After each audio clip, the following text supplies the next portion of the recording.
자, 말씀 보시겠습니다. 마태복음 6장 31절에서 33절의 말씀입니다. 제가 봉독하겠습니다.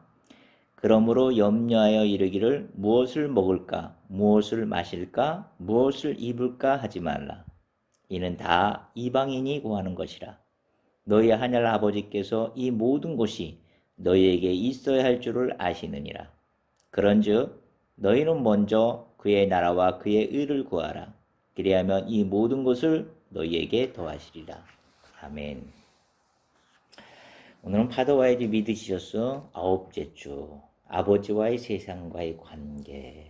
그래서 아마 10째 주에서 아버지와의 세상 관계를 한 주를 더하고 이제 파더와이드 믿으셨으는 매듭이 될 것 같아요. 우리는 이제 정체성을 어떤 일과 어떤 직업과 관련되어서 생각하는 경우가 때로는 좀 있는 것 같아요. 그래서 이제 많은 사람들을 우리를 만날 때 그 사람이 무슨 일을 하는지 참 궁금해요. 그래서 어떤 직종에 근무하세요? 어떤 일을 하세요? 이런 말들을 좀 많이 물어보게 되죠. 사람들은 이와 같이 어떤 일에 대해서 어떤 여러 가지 목적을 가지고 살아가요. 예를 들어서 어떤 사람의 직업에 대한 어떤 목적이 어떤 가치가 있고 어떤 분명한 목적을 가지고 살아가요. 그래서 그 직업에 대해서 온 열정과 정열을 다해서 정말 맡은 일에 대해서 아주 최선을 다해요. 그래서 그 삶에 어떤 필요한 안식과 경비들, 그리고 나눔과 배품을 위한 어떤 선행을 위해서 직업을 가지고 살아가는 경우가 있죠. 또한 어떤 일에 대한 어떤 성과로 남에게 인정을 받고 싶어 하는 사람들이 있어요. 그래서 그 성과로 인해서 인정을 받음으로써 승승장구하면서 진급을 많이 하게 돼요. 또 이렇게 하다 보니까 어떻게 돼요? 계속 진급을 대한 어떤 바람, 인정 때문에 점점 일에 중독에 빠져 살아가는 사람들을 우리는 이제 많이 보게 되죠. 우리는 이런 일에 중독에 빠지다 보면 이렇게 승승장구할 수는 있어요. 그렇지만 꼭 그렇지는 않은 경우가 있어요. 왜냐하면 사회는 아주 치열하고 냉정한 사회이죠. 그래서 살아남기 위해서 좀처럼 쉽지만 않아요. 왜요? 어떤 곳이든 간에 학연과 지연이 따르고 어떤 대인관계 여러 가지 변수들이 많이 있기 때문에 그렇게 쉽지만은 않아요. 그러다 보니까 요즘 젊은 층들은 어떻게 생각해요? 앞으로에 대한 삶을 걱정하지 않을 수가 없는 거예요. 과연 내가 이런 치열한 냉정한 가운데서 살아남을 수 있는지, 그런 대한 삶에 대한 어떤 회의가 찾아오는 거겠죠. 요즘 대졸자들의 어떤 초봉이 어때요? 300만 원 정도를 번다고 해요. 그러나 이제 그들은 어때요? 이런 치열한 어떤 직업 전선에서 상사의 눈치도 봐야 돼요. 그리고 같은 동료들과의 경쟁에서 살아남기 위해서 참 많은 투쟁을 하고 노력을 해요. 그러면서 어떤 여과 없는 삶, 그러다 보니까 일에 대한 어떤 시달림, 중독, 이런 것들이 이들에게는 정말 힘들고 상상하기 힘든 일들이 그들의 현실인 것 같아요. 그래서 그들은 한편으로 또 이렇게도 생각을 하죠. 참 금수저들은 스포츠카를 이제 몰고 다니면서 참 여유롭게 사는데 나는 아무리 월급을 300만 원을 벌어도 정말 쓰지 않고 10년을 모아야 겨우 집 한 칸을 마련할 수 있는 이런 직업이 과연 나에게 이 직업이 맞는 것인가? 그런 금수저들에 비해서 이제 우리에 대한 그 젊은이들은 상대적인 어떤 박탈감 같은 것들을 많이 가지게 되게 된 거죠. 그래서 그들의 마음은 참 무거워지는 거죠. 미래가 보이지 않는 거예요. 그래서 이런 생각들을 많이 하게 되죠. 그래서 이런 생각들을 많이 하면서 어떻게 하면 내가 인생에 한번 역전을 기대하는 인생의 어떤 터닝 포인트, 그것을 한 방에 날릴 수 있는 어떤 인생 역전을 기대하는 경우가 좀 많은 것 같아요. 그래서 젊은이들이 바로 영끌이다, 비투다, 영혼을 끌어모아 투자를 하고 싶고 빚을 내서도 투자하고 싶은 그런 영끌 비투족이 생겨나기 시작한 거예요. 지금 현재도 2030 세대들이 10명 중에 7명 정도가 월급보다는 선물 경제, 다시 얘기해서 어떤 주식이라든가 이 코인들에 대해 관심을 가지고 이제 뛰어들기 시작해요. 본인이 갖고 있던 어떤 대기업에서도 회의를 느끼는 거죠. 왜? 승승장구만 할 수 없어. 너무 치열하거든요. 일에 중독이 될 수밖에 없어요. 이와 같이 좋은 기업에서도 예전에는 어떤 철밥통이라는 공무원에서도 그 만만치가 않은 거예요. 그러다 보니까 어때요? 그들의 직장에서 뛰쳐나와서 이런 투기 시장에 정말 경험도 없이 막 들어오는 거예요. 도전을 하는 거예요. 왜 그럴까요? 그들은 주위에서 누가 20억을 벌었다, 30억을 벌었다 이런 말들을 듣게 되는 거예요. 그리고 우리는 또 이제 각종 SNS와 유튜브 상에서 이런 사행성 투기를 조장하는 그런 어떤 장면들을 보게 되죠. 이런 것들도 한 몫을 하게 되는 거죠. 제가 예전에 KBS 시사 프로그램에서 2030 세대들에 대한 어떤 사행성 투기 실태 이런 어떤 제목이었던 것 같아요. 이런 것을 본 적이 있는데 거기에 한 청년이 정말 25억을 벌었다고 나오더라고요. 인터뷰상에. 잠깐 사이에. 근데 지금의 현재 상태는 이렇게 물어보니까 빚이 7억이라고 나오더라고요. 그러면서 그의 일상을 이렇게 보여주는 거예요. 아무래도 빚을 지다 보니까 이제 바깥나라에서 막노동을 하든가 오토바이라든가 뭐 대리라든가 이런 직업들을 선택해서 일을 해요. 그래야 목돈을 모을 수 있으니까. 그래서 예전에 대한 어떤 본전 생각이 나다 보니까 자꾸 투자를 하게 되는 거죠. 그리고 일상을 쭉 보여주면서 집에 들어오는데 자기의 그 대문 앞에 압류 딱지들이 이렇게 막 붙어 있는 거예요. 굉장히 많이 붙어 있더라고요, 보니까. 그래서 그 보도진이 물어봐요. 왜 이 압류 딱지들을 치우지 않고 떼지 않느냐 이렇게 물어보니까 이 사람 얘기가 만약에 이것을 뗐다 그런다든가 이걸 가지고 들어가면 여기엔 사람이 산다는 것을 증명이 되는 거니까 계속 딱지를 붙여오고 가압류로 붙이는 그 법원에 있는 그다음 압류를 집행하는 사람들이 오지 않을까. 그렇기 때문에 띄지 않고 그대로 붙여놓는다. 이렇게 얘기를 하더라고요. 참 그 대문 앞에 그 붙어있는 짝지들을 보면서 참 이 현실이 비참하구나. 이런 비참한 상태로 살아가는 청년들이 있구나. 많이. 그런 것을 좀 보게 돼요. 그뿐 아니라 두 아이의 아빠들도 이게 투기를 한 거예요. 투자를 한 거예요. 그러다 보니까 1,000만 원이 날아간 거예요. 금방. 이것이 이제 아내한테 발각이 되고 트러블이 나오고 이제 혼자 이제 빠져나와서 이제 별걸 하게 되는 거예요. 원룸에 사는 모습이 참 안타깝게 보이더라고. 이분 저녁 때 오토바이 타고 실질적으로 그 배달업을 하시더라고요. 그러면서 본전 생각 때문에 그 번 돈 가지고 또 이제 투자하는 모습들을 보게 돼요.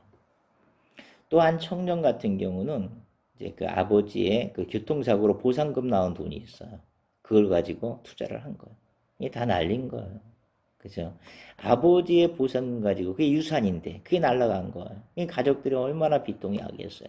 이 청년 또한 많이 힘들어하는 모습을 보게 돼요. 그래서 이런 빚에 허덕이면서 자살을 시도하는 거예요. 그래서 가스통 2개가 정말 방 안에 있어요. 보니까 보도진에 보니까. 그러면서도 컴퓨터 앞에 켜져 있는 그런 주식이라든가 이제 코인에 대한 이제 그래프 같은 것들이 보이는 거죠. 참 많이 힘들어하는 모습을 보는 거예요. 이들은 한결같이 정말 한강다리에 뛰어들고 싶고 또는 가스통에다 불을 붙이겠다는 거예요. 그런 생각들이 한두 번 드는 게 아니란 얘기예요. 그러면서 이분이 얘기하는 게 이번 8월까지만 보고 정말 또 가능성이 없다. 그러면 가스통을 터뜨리겠다. 이런 얘기를 하더라고요. 참 그러고 보면서 참 힘들게 살아가는 이 현실들이 이 젊은 청년들 20, 30대에서 이루어지는 게 사실이구나. 그런 것들 보도를 통해서 보게 돼요. 그러면서 그들은 한결같이 이런 말을 해요. 나에게 다시 한번 일주일 전으로 내 삶으로 돌아갈 수 있다면 참 얼마나 좋을까. 일주일 전에는 이렇게 살지 않았다 그런 얘기. 갑자기 빚을 지게 됐다 그런 얘기야. 그러면서 한숨을 쉬는 장면을 저는 그 보도를 통해서 보게 됐어요. 그러면서 이들이 이 자리까지 오게 된 경위는 과연 어떤 것인가? 그러면서 거기서 얘기하는 게 아무리 합법적인 투자라도 사람의 마음을 중독으로 이끌어간다. 그게 중독의 원인이라 그런 얘기예요. 이게. 그래서 한 번에 정말 1,000만 원, 2천만 원 투자해가지고 20억에서 50억을 펀 년들이 있어요. 진짜 보게 되면. 근데 그들은 어떤 마음의 심리가 있냐면 20억에 50억을 벌었어요. 그러면 투자한 자금, 즉 원금을 빼고 나머진 번 돈 있죠. 이 번 돈은 심리 계좌에 있다고 생각하는 거예요. 이들의 그 심리적인 용어로 심리 계좌에 있다고 생각하는 거예요. 번 돈은. 투자금을 빼고 원금을 빼고 번 돈은 심리 계좌에 있다. 그럼 이 심리 계좌에 있다는 건 마음 상태에 있다는 거지 않습니까? 그러니까 원금을 뺀 거니까 이것은 꽁돈이다, 번 돈이다 생각하니까 이것을 재짜 또 투자하는 거예요. 믿져야 번전이 없다 이거죠. 손해볼 게 없다 그런 얘기야. 이것들이 마음속에 심리작용이 된다 그런 얘기예요. 그러니까 어떻게 해요? 계속 투자하고 잃고 투자하고 잃고 이러다 보니까 이게 중독 상태로 빠져들어가는 거예요. 그래서 이 중독 상태로 빠져들어간다 그러면 어떻게 돼요? 빚더미에 앉게 되는 거예요. 빚더미에. 누구나 빚더미에 앉게 될 수밖에 없다는 거예요. 결과는 그렇다는 얘기야. 땄어도 빚더미로 떨어질 수밖에 없다 그런 얘기야. 왜 그러냐 그런 얘기죠. 그것은 주식이든 코인이든 폭이 굉장히 큰 것들이 많아요. 이 사람들이 이쪽으로 몰려요. 돈을 갑자기 따기 위해서. 주식이 많이 올라갔다 그러면 갑자기 돈을 딸 수가 있잖아요. 그러니까 특히 주식보다 코인 시장으로 젊은 층들이 몰리기 시작하는 거예요. 갑자기 오르는 큰 폭에 있는 주식에 대한 코인 종목을 선택을 한다 그런 얘기에서 한 번에 한탕을 잡겠다 그런 얘기예요. 정말 올라가요. 정말 잡아요. 근데 이 폭이 갑자기 올라가는 폭은 또 갑자기 내려간다 그러더라고요. 폭이. 내려가면 어떻게 돼요? 하룻밤 사이에 그냥 몇 억이 날아가 버리는 거예요. 몇 억 벌었는데 하룻밤 자고 일어나니까 그냥 몇 억이 날아가 버리는 거예요. 잃어버린다 그런 얘기예요. 그러니까 아무리 내가 잡았어도 그 돈은 내 돈이 안 돼버리는 거예요. 물론 내가 이걸 잡았다 그러면은 그만두면 돼. 근데 사람의 심리가 이거는 꽁돈이라고 생각하다. 심리 계좌에 있는 돈이라고 생각을 하게 된다 그런 얘기야. 사람의 심리가. 그러니까 이거 가지고 원금은 있으니까 번 돈 가지고 또 투자하는 거야. 또 20억을 바라보고 투자하는 거예요. 투자하고 잃고 투자하고 잃고 하면서 본전을 잃지 않으려도 계속 그 작업을 하면서 바로 중독 상태로 빠지면서 이제는 원금까지 날아가는 그런 사태까지가 접어들게 되는 거죠. 그러니까 어때요? 아무리 20억, 50억을 벌어도 이것은 빚더미에 앉을 수밖에 없다 그런 얘기야. 그러니까 그들은 어떻게 돼요? 본전생에 자꾸 나는 거예요. 그러니까 막노동 가요. 힘든 직업일수록 일당이 높잖아요. 그래서 고층 빌딩의 창문 청소하는 거, 뭐 15만 원 이상을 받나 봐요. 그걸 받으면 또 어떻게 본전을 찾기 위해서 투자를 또 하는 거예요. 투자하면 어떻게 돼요? 또 이렇게 되는 거죠. 요즘 매스컴에 보게 되면 어떻게 돼요? 이젠 주식, 코인은 딸 수가 없다. 90% 이상 다 떨어졌다. 기미가 안 보인다. 매스컴에서 이렇게 전망을 내지 않습니까? 지금 투자하는 것도 참 어리석은 일이지만 그 과정에 있는 사람들 빨리 빠져나와야 돼요. 조금 잃었다 할지도 계속 거기에 매달려 산다는 것은 힘든 거예요. 근데 이게 중독, 여러분 중독 알다시피 빠져나오기 힘들지 않습니까? 그러니까 이런 중독 가운데 힘들어하는 젊은 층들이 너무 많아요. 정말 자살도 하는 것들이 매스컴에 나오지 않습니까? 이런 것이 참 문제가 된다. 그런 생각이 많이 들게 돼요. 특히 2030 세대는 경험이 없지 않습니까? 560 세대보다. 이 560 세대는 어떻게 돼요? 자기들이 모아놓은 재산이 있지 않습니까? 예? 그리고 경험이 있지 않습니까? 그러니까 노하우가 있는 거예요. 근데 2030은 모르는 거예요. 경험이 없는 거예요. 그냥 투자 마당에 들어와서 주식부 큰 코인 시장으로 들어가 버리는 거예요. 한탕 잡기 위해서. 근데 큰 폭으로 오르지도 않아요, 요즘은. 이제 코인 시장, 주시장은 폭락했지 않습니까? 우리나라뿐이 아니라 전 세계가. 그죠? 발을 닦는 사람들은 지금 어찌해야 될까? 빼지도 못하고, 그리고 들어가지도 못하고, 이 상태에 있는 거죠. 빚더미에서. 참 어려운 환경 속에서 살아가는 거예요. 그러다 보니까 2030 세대의 개인회생과 파산이 상당히 많이 신청이 들어왔다고 그렇게 보도가 되더라고요. 근데 이들의 이런 투자자들에 대한 그 실제로 뇌 검사를 해봤어요. 뇌 검사를 해보니까 이들의 그 뇌 상태가 도박 중독자, 술 중독자의 뇌 상태하고 똑같이 나오더라고요. 이들은 중독 상태라는 얘기예요. 그러니까 한마디로 빠져나오지 못하는 거죠. 그러니까 얼마나 힘들겠어요. 빠져나오고 싶어도 빠져나오지 못하니까. 그럼 오직 했으면 가스통 두 통을 정말 방에다 두고 있는 모습을 볼 때마다 좀 가슴이 아프더라고요. 이 젊은 시절에 이렇게 살아야만 되는가? 이렇게 일확천금을 꿈꾸며 뛰어들어야 되는가? 참 그런 문제가 참 많은 것 같아요. 그래서 어때요? 정부에서도 서민금융위원회에서 어떤 이런 청년들의 빚을 한시적으로 1년을 잡았더라고요. 한시적으로 탕감 정책을 내놨어요. 근데 어때요? 형평성 논란 때문에 취소가 됐지 않습니까? 뒤로 물러났지 않습니까? 왜?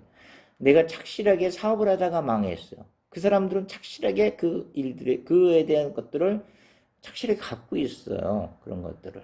이자 같은 거라든가 뭔가 더 착실히 갖고 있는데, 이 청년들의 빚을 탕감해 준다니까 형평성이 논란이 될 수밖에 없잖아요. 그죠? 그래서 이런 정책이 한 발 뒤로 물러난 상태인데, 정말 이런 정책은 청년들을 어떻게 돼요? 다시 빛으로 몰고 갈 수 있도록 청년들을 이 투기장을 끌어들이는 역할밖에 안 되는 거예요. 이 정책은 잘못된 거죠. 물론 이제 뒤로 물러난 정책이지만은 그건 누구나 다나 전부 다 이런 투기에서 빚을 탕감받겠죠. 그러면 안 되겠죠. 그러면 질서가 무너지고 정부가 정책이 무너지는 거예요. 나라가 무너지는 거예요. 그럼 문제가 커지는 거죠. 그래서 2030 세대들에게 이런 오판을 하면 안 된다는 것을 저는 한 네 가지를 주문하고 싶어요.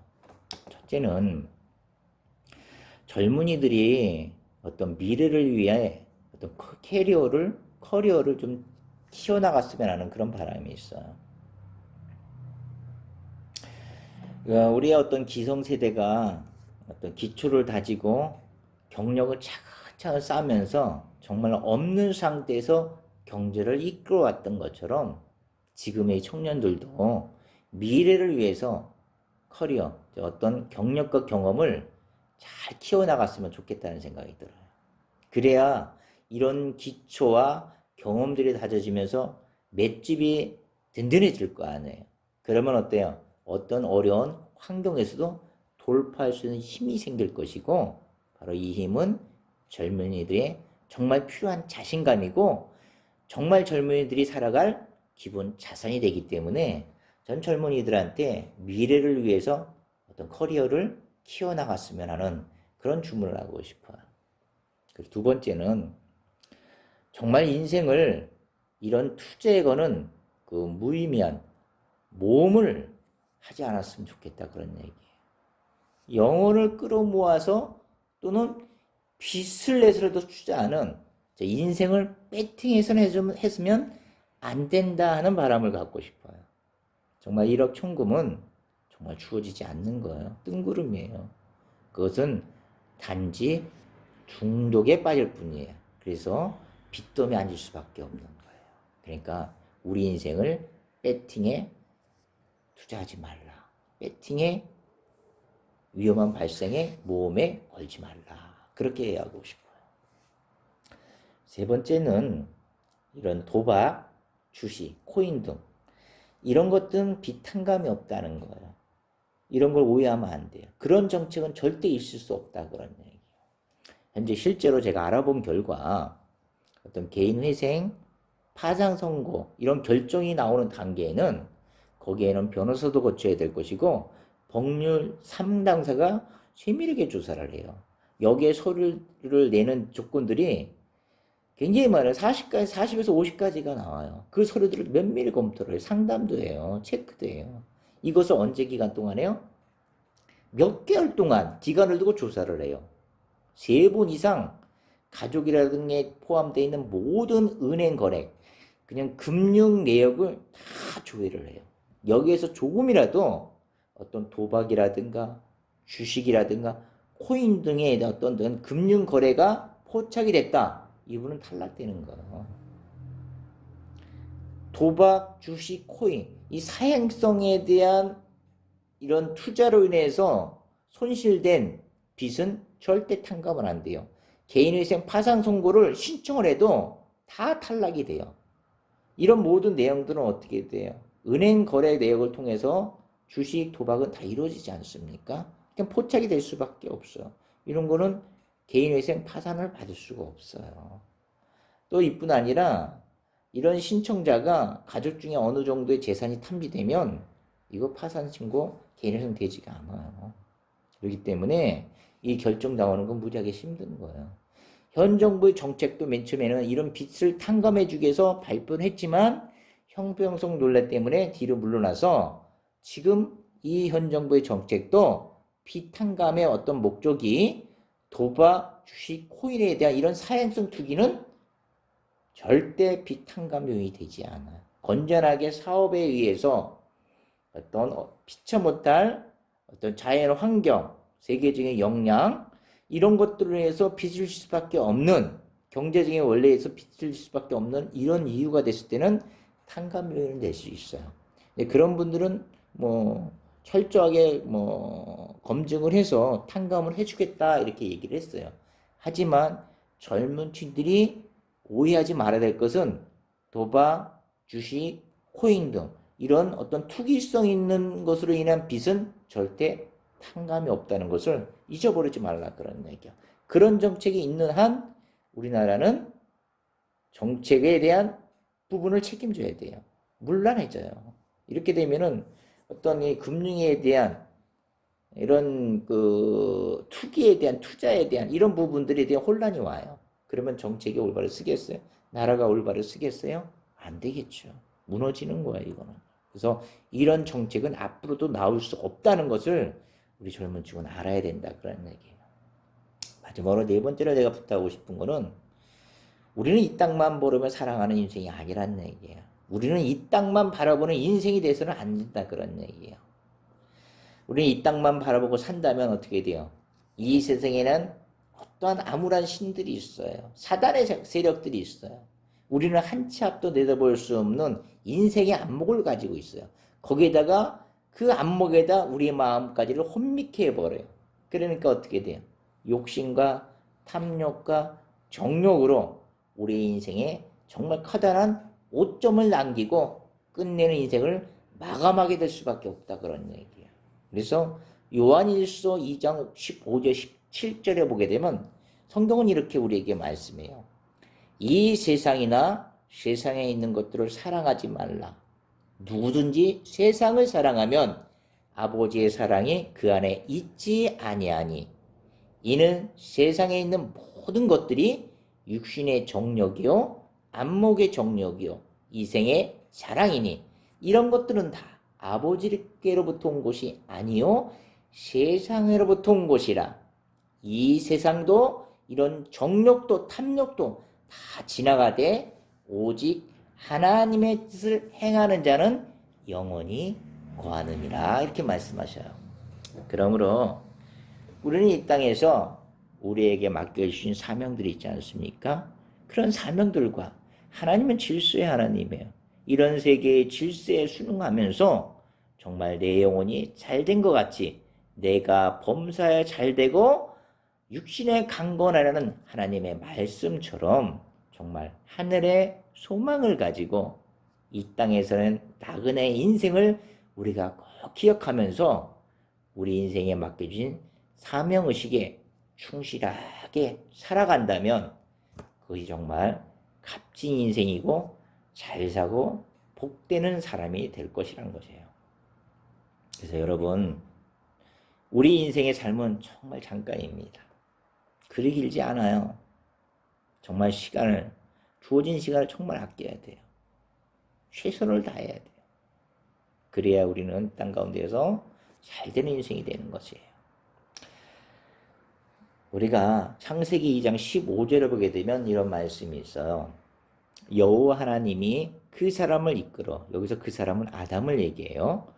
에덴 동산에 두어 그것을 경작한다는 건 일을 한다는 건 노동을 한다는 거요.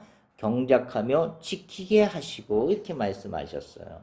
그러니까 아담은 하나님의 주권 아래서 경작하며, 즉 노동을 하며 다스리고 지키는 임무를 주었다 그런 얘기예요. 다시 얘기해서 남성은 일할 수 있도록 짐을 받았다 그런 얘기예요. 그래서 성경은 누구든지 일하기 싫으면 먹지도 말라 이렇게 얘기했어요. 그러니까 일에 대한 부분은 하나님이 주신 임무예요. 하나님이 주신 어떤 목적이라 그런 얘기예요. 노동을 하면서 어떤 것을 다스릴 수 있는 임무를 남성에 주었다 그런 얘기예요. 그 일을 하지 않는 게으름은 먹지도 말라 이렇게 얘기했던 거예요. 그래서 이 하나님도 질서의 하나님이면서 그 질서를 유지하기 위해서 우리에게 일과 직업에 대한 어떤 목적을 가지고 살아야 된다는 것을 말씀을 하시는 거예요. 그래서 오늘의 주제는 몇 가지가 있어요. 일에 대한 어떤 목적을, 성경적인 일과 직업에 대한 목적을 우리는 나누고자 하는 거예요. 이 제목의 주제가 뭐예요? 아버지와의 세상과의 관계가 아니겠어요? 이 세상은 뭐예요? 우리가 아버지들이 일터지 않습니까? 그래서 일과 직업에 대한 성경적으로 바라봤을 때 일의 목적, 그것을 한번 나누고자 하는 거예요. 첫째는 오늘 시간 관상 한 두 가지를 먼저 얘기를 하고 싶어요. 첫째는 정말 내가 가지고 있는 일, 이 직업이 왜 이 직업을 선택했는가? 이 성경적으로 봤으면 좋겠어요. 그러니까 앞으로 우리가 이런 직업을 어떤 식으로 어떤 성경의 목적에 부합하여 바라보는 목적으로 이 직업을 선택해야 되냐 이걸 얘기하는 거죠. 그래서 우리는 어때요? 어떤 직업을 선택할 때 어떤 목적 없이 단지 이런 직업을 구하지 않습니까? 어떤 대기업, 그리고 연봉이 많고 적은가, 그리고 복지 혜택이 많은가 적은가, 그리고 이 직업이 꾸준한 것인가, 철밥통인가, 이런 걸 많이 따지지 않습니까? 사실 우리는 이렇게 살아왔어요. 그런데 성경은 그렇지가 않아요. 직업에는 어떤 목적이 있어요. 계획이 있다 그런 얘기예요. 시편 139편 16편에 보게 되면 이렇게 말씀이 있어요. 내 형질이 이루어지기 전에, 그러니까 내 모양이 내가 태어나기 전에 주의 눈이 보셨으며, 그러니까 내가 태어나기 전에 주님은 나를 알아보셨다 그런 얘기예요. 그러면서 나를 위하여 정한 날이 하루도 되기 전에, 그러니까 나를 위해서 어떤 일들이 이루어질까를 목록이 다 있다는 얘기예요. 계획한 날짜들이 있다는 얘기예요. 그것들이 다 주의 책에 다 기록이 되었나이다 이렇게 되었어요. 자, 이 얘기는 무슨 얘기예요? 하나님께서 우리에게 특별한 계획하신 일들이 있다 그런 얘기예요. 근데 그런 일들이 정하여지기도 전에, 시작하기도 전에 주님의 책에 이미 다 기록되어 있다. 하나님께서 나에게 특별한 계획하신 일이 있는데 나에게 그런 정해진 날들이 이루어지기 전에 이미 기록되었다. 그 얘기는 뭐예요? 그러니까 내가 태어나기 전에 내가 어떤 일을 할 것이고 어떤 직업을 가지고 어떤 일을 할 것인지 이미 책에 기록되었다 그런 얘기예요. 그러니까 하나님은 개인마다 어떤 특별한 계획을 가지고 다 하나님은 계획 속에 있다 그런 뜻이에요. 자, 이런 계획 속의 일들은 어떻게 얘기하냐면 성경에서 에레미야 29장 11절을 보게 되면 여호와의 말씀이니라 너희를 향한 나의 생각을 내가 아나니 평안이요 재앙이 아니라 너희에게 미래와 희망을 주는 것이라. 그러니까 한마디로 이런 특별한 계획이 주어진 그 계획된 일들은 바로 평안이요 재앙이 아니라 번영이라. 이것은 바로 우리에게 희망을 주게 한 것이다 그런 얘기예요. 그러니까 우리에게 평안과 번영을 주기 위해서 하나님이 특별한 계획을 가지고 있다 그런 얘기예요. 그 계획된 일을 우리가 발견하는 눈이 있어야 돼 그런 얘기예요.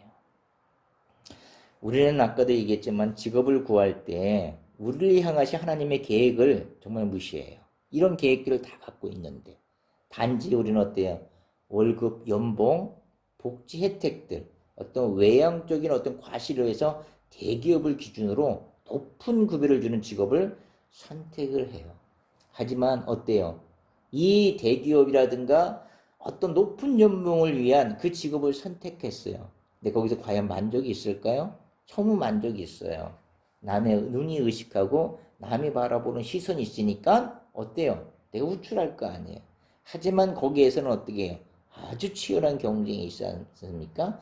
그 치열한 경쟁을 뚫기 위해서 하던 업무량이 나에게 많이 주어지고 그 업무량을 내가 소화해 나가야 돼요. 거기엔 또 어떻게 돼요? 학연, 지연 뭐 이런 것들이 많다 보니까 처음에는 만족했지만 그 일들에 대해서 어떻게 돼요? 우리가 회의를 느끼지 않을 수밖에 없잖아요. 결코 진정한 만족이 주어지지 않는 내 뜻대로 선택한 것들은 이와 같이 진정한 만족이 없다 그런 얘기예요. 자, 그러면 우리가 이런 일들이라든가 직업을 선택함에 있어서 우리는 다음 사항들을 이제 점검할 필요가 있어요. 이것이 하나님의 계획에 포함되고 하나님의 뜻에 포함되어 있는 것을 늘 생각하면서 우리가 그 직업을 선택해 나가야 된다 그런 얘기예요. 첫째는 세 가지를 볼 수가 있어요. 내가 직업을 선택함에 있어서 이 직업을 선택하면서 이 세 가지 관계를 우리가 잘 보고 염두에 두고 이런 직업을 선택해야 된다 그런 얘기예요. 첫째는 제1순위예요. 우선순위. 하나님과의 관계를 먼저 봐야 된다는 얘기예요. 즉 내가 하나님과의 관계를 유지하는 데 도움이 되는 직업인가, 직장인가, 일인가를 봐야 된다 그런 얘기예요. 특히 어떤 직업은 어떻게 돼요? 주일날 근무하는 직업 있지 않습니까? 이건 굉장히 위험한 거. 이 일을 선택하게 되면 어때요? 그건 하나님이 계획하신 일이 아니에요. 이 주일날은 엄연히 하나님께서 안식일을 주신 날이에요. 하나님과의 교제를 위한 그 기간이에요. 그 시간이란 얘기예요. 주일이 뭐예요? 이날은 주님의 날이란 얘기예요. 나의 날이 아니란 얘기예요. 이 일은 온전히 하나님과 함께 보내는 그런 날이에요. 이 주일을 어기면 안 돼요. 예전에 어떤 중국인 교포를 만난 적이 있어요. 그 교포가 이러더라고요. 그 교포가 자기는 중국에서 신앙을 갖고 있었어요. 기독교 신앙을. 하나님을 잘 신실하게 믿었어요. 뜨겁게 믿었던 것 같아요. 근데 한국에 오니까 어떻게 해요? 정기적으로 못 들어가지 않습니까? 그죠? 예. 그래서 생산직이다 보니까 생산직이 어떻게 로테이션 하게 되지 않습니까? 그러다 보면 주일을 섬기지 못하는 그런 날짜가 겹치게 되겠죠. 근데 그런 날짜가 겹치다 보니까 어차피 일은 해야 되고 왔으니까 일을 한 거예요. 3개월 정도 일을 하는데 정말 견딜 수 없는 거예요. 마음에. 왜? 주의를 어기다 보니까 내 마음이 온당치 않는 거야. 그러니까 성령님이 그 마음 가운데서 계속 역사하셨던 거예요. 그러니까 너무 무겁고 힘들고 괴로워 죽겠는 거예요. 이건 뭐 하나님의 역사하시는 그 성령의 감동을 느껴보지 않은 사람은 몰라요. 그러니까 이분이 너무 힘들겠는 거예요. 너무 내가 주의를 못 지키는 것에 죄스러운 마음도 있지만 내 마음이 감당을 못해. 내 영혼이 감당을 못하는 거예요. 그래서 용기를 내서 내 이적을 그만둬야 되겠다. 그리고 사장님을 만났어요. 만나서 이야기를 한 거예요. 사실은 내가 중국에서 기독교 신앙을 갖고 있었습니다. 그런데 제가 이 공장에 들어와서 일을 하면서 느낀 건데 계속적으로 주일날도 이렇게 겹치다 보니까 제가 주의를 지키지 못하는 부분에 대해서 제 마음이 허락지 않습니다. 난 도저히 이 직업을 잃어도 좋으니까 내 이 직업을 그만두겠습니다. 그래서 이제 허락을 해달라 그런 얘기겠죠. 근데 사장님이 물론 이 결정을 나르기에 앞서서 이 자매요. 이 자매는 기도를 많이 했겠죠. 내 이 직업을 그만둬야 됩니까? 그리고 기도를 많이 했겠죠. 그러고 내린 결정이 그만둬야 했다고 이 사장을 면담을 한 거예요. 사장님의 대답이 이렇게 나오더라고요. 내가 사실은 당신이 그렇게 기독교 신앙이라는 것을 내가 알고 있었다. 근데 당신처럼 와서 주일날을 빼달라. 아니면 내가 그만두겠다. 나는 하나님 없이는 살 수 없다. 이런 말을 하는 사람은 한 명도 없었다는 거예요. 내 그 사장님이 기독교인인지는 아닌지는 저는 몰라요. 하지만 당신처럼 꿋꿋하게 믿음의 신앙을 가지고 얘기하는 사람은 고백하는 사람은 난 처음 봤다. 그러면서 내가 당신은 정말 성실하는 걸 내가 알고 있다. 성실하게 일하는 거. 그래서 당신은 주일날은 일 안 해도 좋으니까 당신의 성실성을 믿고 계속적으로 우리 사업장에 일을 해줬으면 좋겠다. 이렇게 얘기를 하더라는 얘기야. 그래서 그는 그 직장이 마음에 참 들었지만 하나님과의 교제 관계를 끊지 않고 이 일을 하고 싶다면 하겠지만 그렇지 않다면 내가 끈끌어서도 하나님과의 교제를 우선으로 삼겠다고 결정한 것들이 이렇게 뜻밖의 하나님의 역사라고 할까요? 이런 좋은 결과가 났던 거예요. 그래서 주일날은 온전히 쉬면서 또 자기가 바라던 직장에서 근무를 하게 됐다는 그런 얘기를 들었을 때마다 참 이분에 대한 그런 직업에 대한 의식, 하나님의 관계의 최우선을 둔 거에 대해서 참 많은 것들을 제가 놀랐어요. 그래서 내가 갖고 있는 이 직업이 하나님과의 관계에서 최고 우선순위를 둘 수 있는지, 주일 성수를 할 수 있는지, 내가 하나님과 친밀한 교제 시간들을 충분히 가질 수 있는 직업인지, 그런 것들을 우선순위에 둬야 된다 그런 얘기예요. 두 번째는 아내와의 관계가 제2순위예요. 정말 내 이 직업을 가지면서 아내와의 관계를 유지하는데 정말 도움이 되는가? 정말 우리가 결혼 생활을 하다면 생활을 꾸려나갈 여유는 있어야 되지 않습니까? 아내와의 시간도. 근데 우리는 어떻게 돼요? 일에 매달려서 일에 중독이 돼요. 일에 열중을 하게 돼요. 그러다 보면 어떻게 돼요? 많은 스트레스를 받겠죠. 이 스트레스를 받는데 어떻게 가정에서 유지가 될 수 있어요? 왜 어떻게 가정에 대한 그 아내에 대한 생일과 결혼 기념일을 우리가 시간을 낼 수 있겠어요? 많이 못 내지 않습니까? 그 주말 같은 날도 출근도 해야 되고, 그러니까 아내와의 관계가 유지가 될 수가 없는 거예요. 그죠? 시간적 여유가 없는 거예요. 그러니까 생일도 못 챙겨드리고 기념일도 못 챙겨요. 물론 이제 생일과 기념일을 잊어버리는 남성들 참 많아요. 지혜로운 그 아내는 미리 이야기하죠. 언제 생일이야? 언제 생일 기념일이야? 이렇게 얘기를 해요. 하지만 남성들 어떻게 돼요? 생일과 기념일조차도 알면서도 그 시간을 낼 수가 없는 거예요. 일 때문에. 그죠? 이런 부분들은 우리가 재고해볼 필요성은 있어요. 세 번째는 자녀들과의 관계, 3순위죠. 자녀들과의 관계를 유지하는 데 도움이 안 된다면 마찬가지로 이 일은 나에게 주어지지 않은 거예요. 하나님의 계획 속에 포함되지 않았어요. 왜요? 자녀들도 우리가 아빠가 올바르게 성장할 수 있는 아버지 역할이라는 게 있지 않습니까? 지난주에 말씀드렸죠. 당근과 채찍과 사랑의 떡을 줘야 되는 아버지 역할들이 있어요. 이게 바로 하나님이 우리에게 아빠에게 이야기한 역할들이에요. 이 역할을 감당하지 못한다면 하나님의 관계 속에서 아내와 자녀의 관계가 이루어지지 않는다면 이건 올바른 지성이 될 수가 없다 그런 얘기예요. 그래서 자녀와도 충분한 시간을 보낼 수 있는 그런 여유 있는 여유로운 직업은 당연한 거라 그런 얘기예요. 보통 요즘 5일제 근무를 많이 하지 않습니까? 또는 5일제 근무가 아니더라도 공장에 근무한다 그러면 참 애로사항은 참 많아요. 그러면 아까 그 교포처럼 주일만큼 빼달라 그런 직장을 얼마든지 있어요. 그거를 또 요구하면 또 그런 직장이 많을 수가 있어요. 그래서 우리가 어떤 직업을 선택했을 때 하나님과 이 가족 관계에 원활한 관계가 이루어지지 못한다면 이거는 올바른 직장이 아닌 것 같아요. 일은 바로 네 번째 우선순위예요. 첫째는 하나님, 둘째 아내, 셋째 자녀. 그 다음에 일이 바로 네 번째 우선순위라는 것을 우리는 잊어버리면 안 돼요. 왜냐하면 하나님은 질서의 하나님이에요. 순위가 있지 않습니까? 하나님께서는 최초에 가족의 공동체를 만들었어요. 이 가족이 공동체가 해체가 된다면 하나님이 최초로 만든 공동체를 무시해버리는 거예요. 하나님을 잃어버리면 당연히 안 되거니와 가족과 아내를 잃어버리면 가족 공동체는 해체가 되는 거예요. 하나님이 만드신 가족 공동체 이게 굉장히 중요한 건데 이것이 해체될 정도로 일이 우선이 된다 그러면은 이거는 제거할 필요가 있다 그런 얘기예요.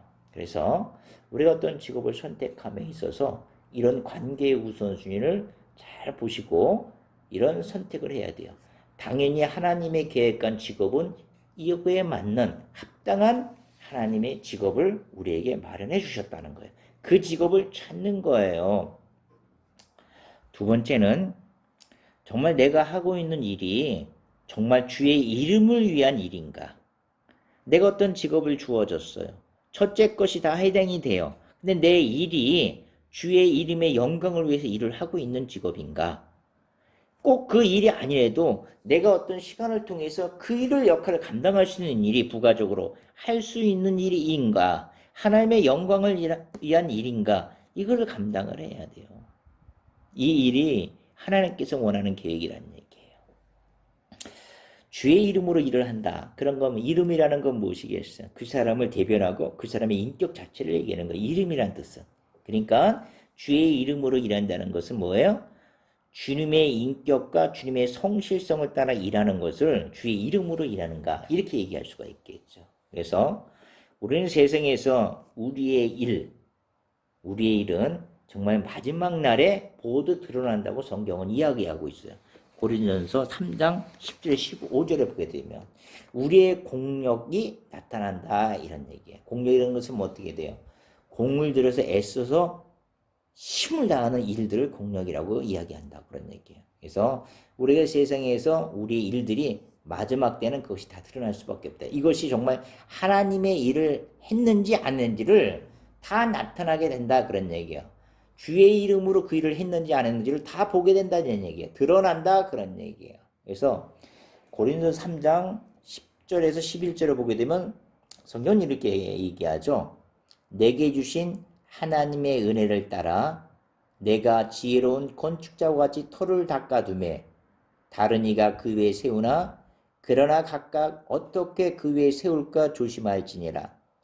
이 닦아둔 것 외에 능히 다른 터를 닦아둘 자가 없으니 이 터는 곧 예수 그리스도라. 이렇게 말씀했어요.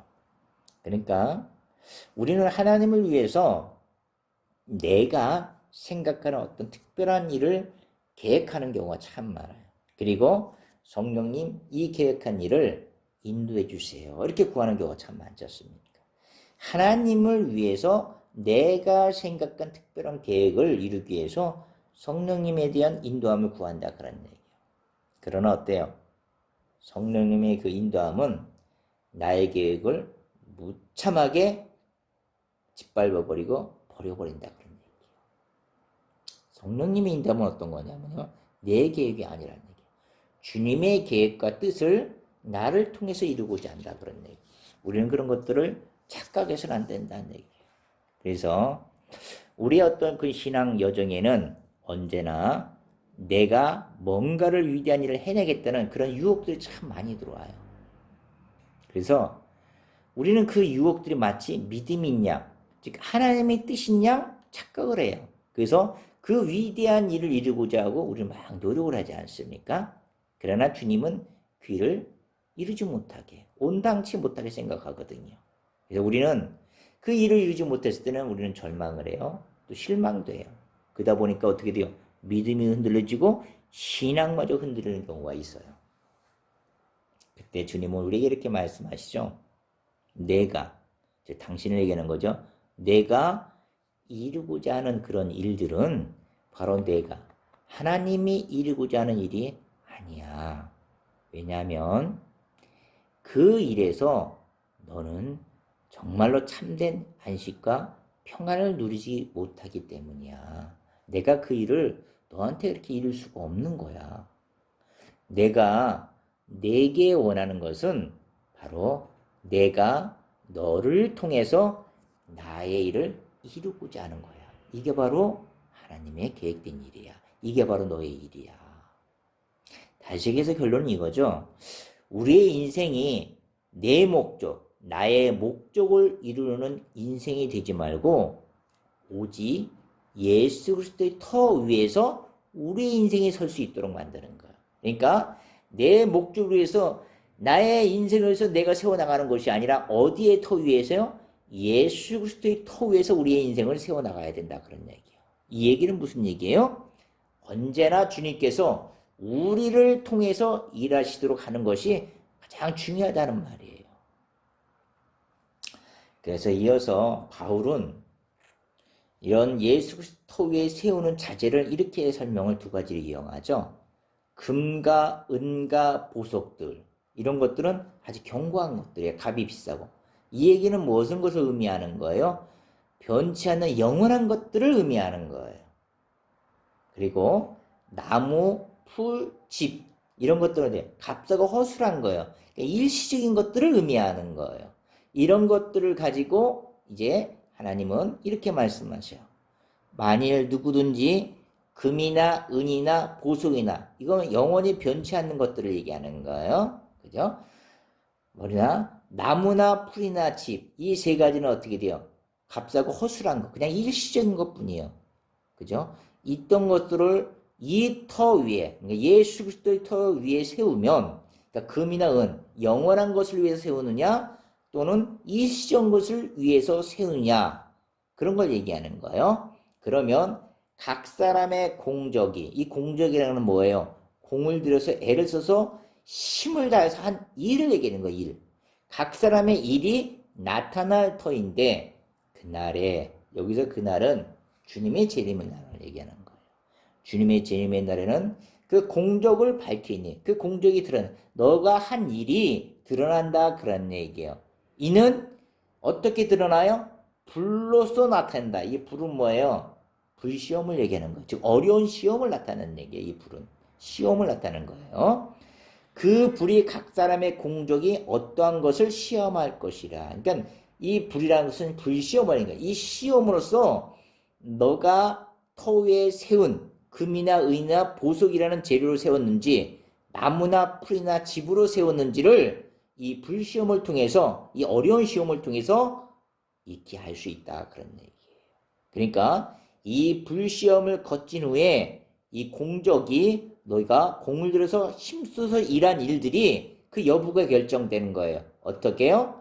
그것이 영원한 것을 위해서 세웠는지 또는 나무나 풀이나 정말 일시적인 것을 위해서 일을 했는지를 평가한다 그런 얘기예요. 그래서 그것이 정당하면 상급을 받는 거예요. 보상을 받는다는 얘기예요. 이런 것들은 어떻게 바울은 마지막 때의 보상과 형벌이 그리스도인들에게 적용이 된다 그런 얘기예요. 이것이 주의 이름을 위해서 했는지 여부가 판별된다 그런 얘기예요. 그래서 이어지는 말들은 어떻게 돼요? 만일 누구든지 그 위에 세운 공적이 그대로 있으면 공적이 그대로 내가 한 일이 그대로 있는다는 건 뭐예요? 그것은 금은 보석 영원한 것을 위해서 일한 일을 얘기하는 거죠. 그러면 상을 받고 즉 영원한 것을 위해서 일을 한 것은 칭찬을 받는다 그런 얘기예요. 그러나 누군지 그 공적이 내가 한 일이 애써서 한 일이 불타면 불탄다는 건 뭐예요? 나무나 풀, 집으로 세운 것들을 얘기하는 거예요. 그런 일을 하면 일시적인 일을 하면 해를 받는다 그런 얘기예요. 해를 받는다는 얘기예요. 그러나 자신은 구원을 받되 불 가운데서 받은 것 같이 되리라. 자, 우리는 이와 같이 단지 자신은 구원을 받되 불 가운데서 받는다. 이렇게 얘기했어요. 우리의 어떤 그 힘써 일한 공력, 일들이, 이 세상 가운데 일들이 무익해서 없어져 버려요. 나무나 풀, 숲, 집, 이런 것이었던 거예요. 그죠? 유한한 것들이에요. 일시적인 것들로 일을 했어요. 그런 일들을 했다 그런 얘기예요. 무의미한 일을 해버렸다는 얘기야. 그런 사람은 주님께서 칭찬을 받을 만한 일을 하지 않았기 때문에 상급을 받지 못한다 그런 얘기예요. 단지 이들은 상급을 받지 못하지만 구원을 받게 된다. 그런 뜻인데 이 구원은 어디에? 불 가운데서 얻은 것처럼 구원을 받는다 그런 얘기예요. 불 가운데서 얻는 것처럼 구원을 받는다는 것은 뭐예요? 마치 화염 속에서 살아남기 위해서 아주 필사적으로 도망치며 달아나는 그런 모습. 그런 모습들, 필사적인 그 살기 위해서 몸을 치는 모습 속에서 연상되듯 그렇게 구원을 받는다 그런 얘기예요. 그러니까 지금 말씀한 거는 이 말씀을 주신 말씀은 구원을 받되 구원받은 그리스도인들이 이 세상권의 직업을 일시적인 것을 위해서 일을 했느냐 아니면 영원한 하늘나라를 위해서 했느냐 그것이 공적이 드러난다 그런 얘기예요. 마지막 때에는. 그래서 이와 같이 우리가 세상에서 모든 일이 주어져요. 그 일이 주님을 위해서 이름을 위해서 했는가 이런 것이 정말 중요하다는 것을 보여준다 그런 얘기예요. 우리가 이와 같이 어떤 이 세상 가운데 일을 하는데 공적에 따라서 칭찬받은 일과 칭찬받지 못한 일, 즉 상급을 받냐 못 받냐에 따른 그런 주어지는 일들이 있는 반면에 우리가 기본적으로 욕구를 가지고 있는 의식주 문제를 위해서 일을 선택할 때가 있죠. 이 문제에 대해서도 우리가 잘 고려해 봐야 된다. 그런 얘기예요.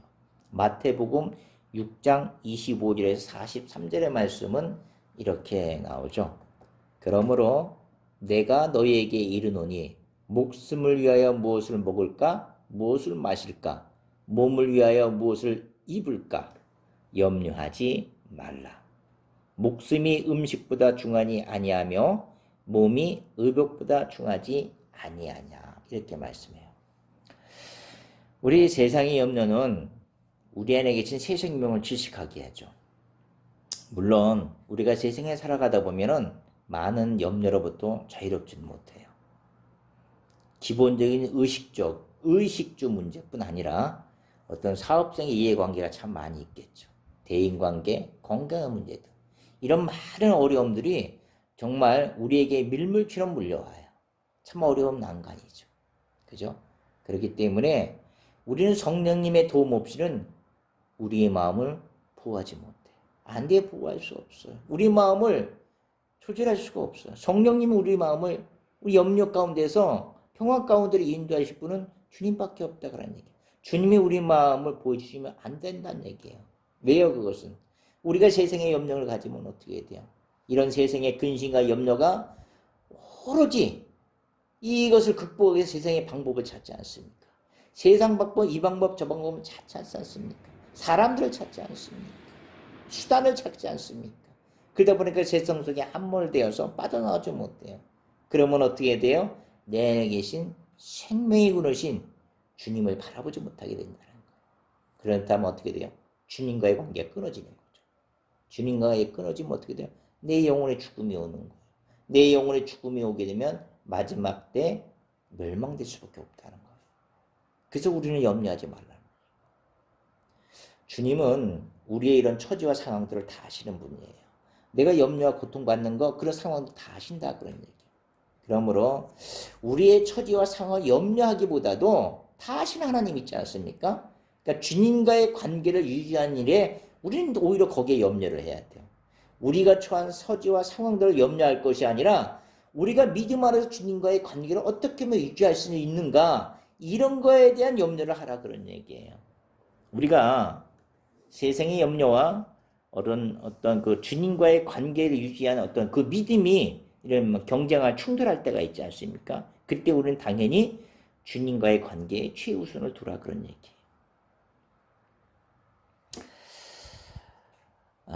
그 이후로 이어지는 마태복음 6장 26절 30절의 말씀을 보게 되면 이렇게 이어지죠.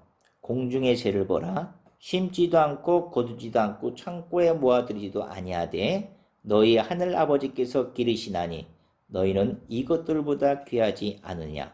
너희 중에 누가 염려함으로 그 길을 한 자라도 더할 수 있겠느냐. 또 너희가 어찌 의복을 위하여 염려하느냐.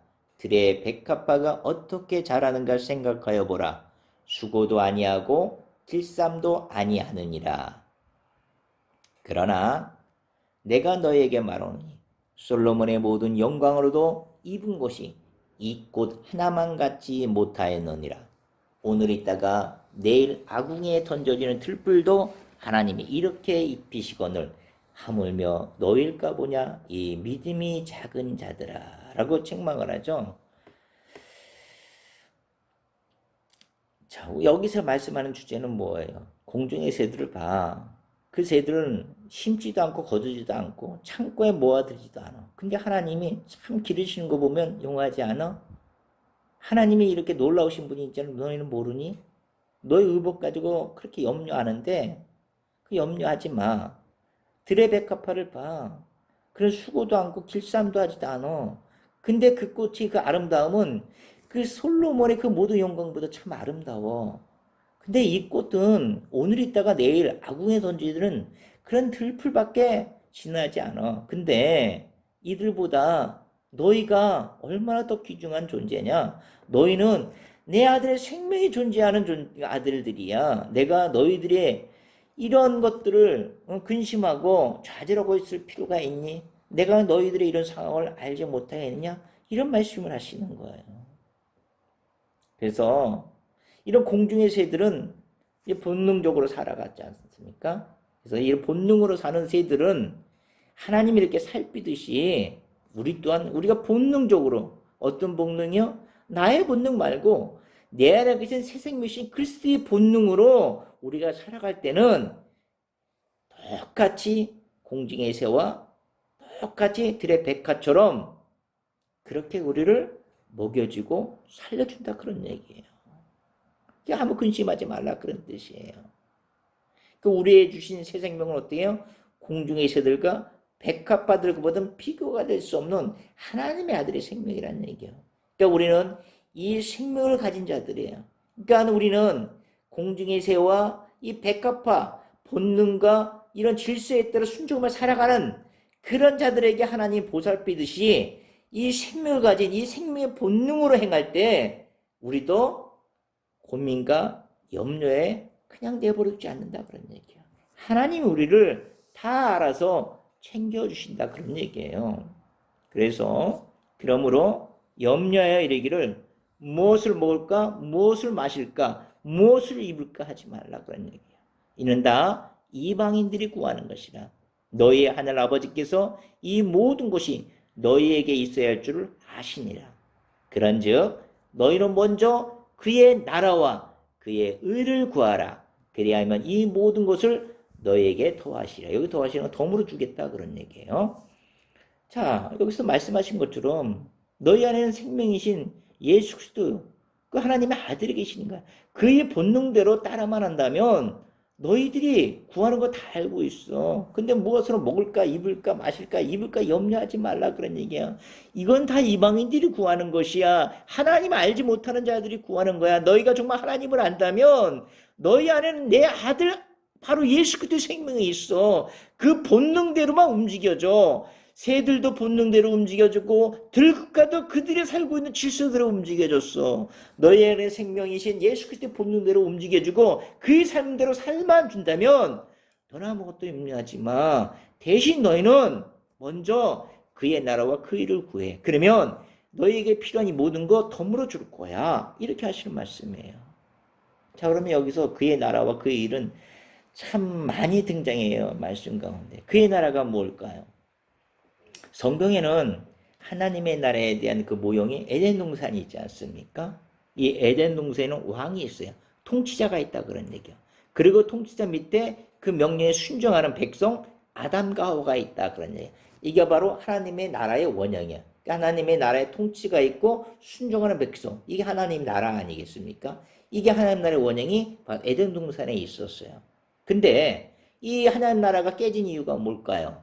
그것은 당연히 하나님 명령에 순종해야 되는 아담 하와가 하나님의 명령을 위반하고 선악과를 따먹지 않습니까? 그래서 하나님의 나라는 깨지고 이 세상 가운데 쫓겨나는 거예요. 그런데 하나님은 이 세상을 향한 원대한 계획을 갖고 있었어요. 하나님의 뜻이 있었다 그런 얘기예요.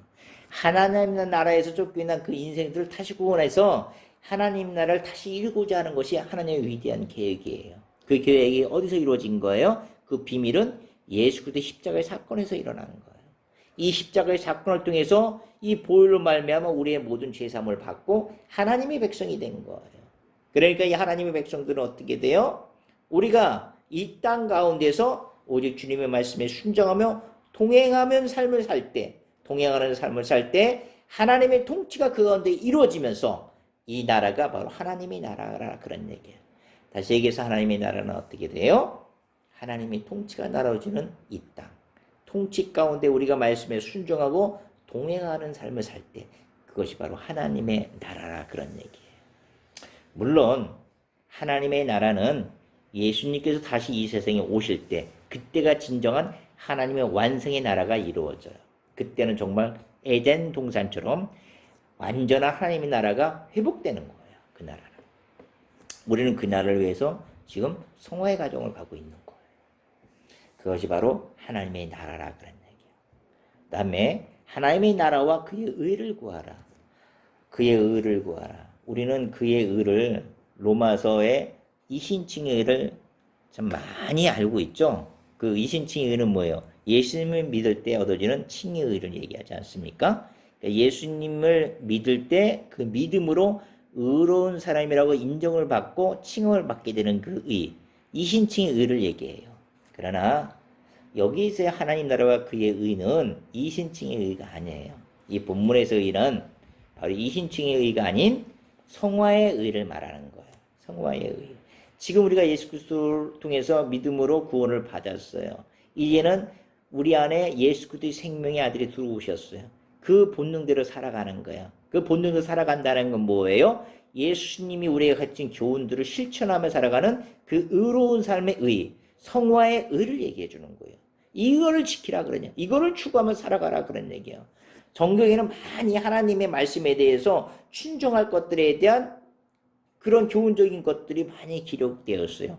이는 선한 삶을 살아가는 의, 이게 바로 그의 의라 그런 얘기예요. 그러니까 우리가 먹을 것과 입을 걸 위해서 그렇게 안달하고 염려하지 말라 그런 얘기예요.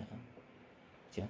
단 너희가 원하는 것은 바로 그 나라와 그의 의를 구하라. 그러면 이 모든 것, 의식적인 모든 문제도 해결해 주겠다 그러니 영적인 것으로 충만을 구하고 예수 그리스도의 본성대로 살아갔을 때 이런 육적인 것은 터물어 주겠다. 그런 말씀이 바로 마태복음 말씀이에요. 그러므로 내일을 위하여 염려하지 말라. 내일 일은 내일이 염려할 것이요 한날의 괴로움은 그날의 족하니라 라고 마태복음 6장 30절에 그 말씀을 맺게 되죠. 자, 내일 일은 내일이 염려할 것이요. 그 무슨 말이에요? 내일 일은 내일이 염려하는 것이지 오늘 내가 염려할 일은 아니라 그런 얘기예요. 다시 얘기해서 내일이 염려하는 것은 무의미하다 그런 얘기예요. 왜요? 내일의 주인은 은혜의 하나님이다 그런 얘기예요. 하나님께서 모든 일을 주관하세요. 모든 날을 주관하세요. 그래서 하나님께 모든 것을 주관하신 분이기 때문에 내일 일어날 일에 대해서는 하나님께서 친히 염려하실 일이라 그러냐. 내일이 아니라 그런 얘기예요. 내일 일은 전적으로 하나님 손에 있기 때문에 하나님의 소관이 아니라는 거예요. 내일 일은. 우리의 소관이 아니라는 얘기예요. 그러니까 내일 일은 내일이 염려한다는 것은 내일은 다 모든 것들은 하나님이 주관하시는 거예요. 하나님 손 안에 있다 그런 얘기예요. 그 일은 내 소관이 아니라는 얘기예요. 하나님의 소관이라는 얘기예요. 그러니까 하나님이 친히 염려하실 거라는 얘기예요. 내가 염려할 것은 없다 그런 얘기예요. 바로 오늘 거에 대해서만 우리는 신경 쓰라 그런 얘기예요. 그래서 이와 같이 우리 일들, 직업에 대한 어떤 이런 분명한 의식과 목적을 가지고 우리가 개념을 알고 있다면 우리는 한결 자유로울 거예요. 우리의 필요를 채우시고 공급해 주신 분 하나님이시라는 거예요. 우리의 생계를 위해서만 일하지 말라 그런 얘기야. 먼저 그의 나라와 그 일을 구하라 그런 얘기야. 그러면 이 모든 것, 이 생계에 필요한 모든 것도 덤으로 주겠다. 영적인 것을 만족을 시키면, 즉 그의 나라와 그 일을 구하면 이 육적인 것, 이 모든 것을 덤으로 주겠다 이렇게 말씀하시는 게 바로 이 본문의 말씀이에요. 그래서 우리가 이런 직업을 선택함에 있어서 어떤 이런 개념을 잘 이해하고 믿고 그 일과 직업에 대한 여러 가지 생각들에서 우리는 한층 자유로울 수 있고 이런 목적을 위해서 직업을 선택한다면 정말 이 직업이 하나님이 우리를 향한 직업이라는 것을 우리는 알 수 있게 돼요. 그러므로 우리가 어떤 일을 할 때 또는 어떤 직업을 선택할 때 하나님과의 관계가 최우선으로 생각을 해야 되고 그 일이, 그 직업이 주의 이름을 위한 일인가를 참 분별하는 저와 여러분이 되기를 간절히 소망합니다. 감사합니다.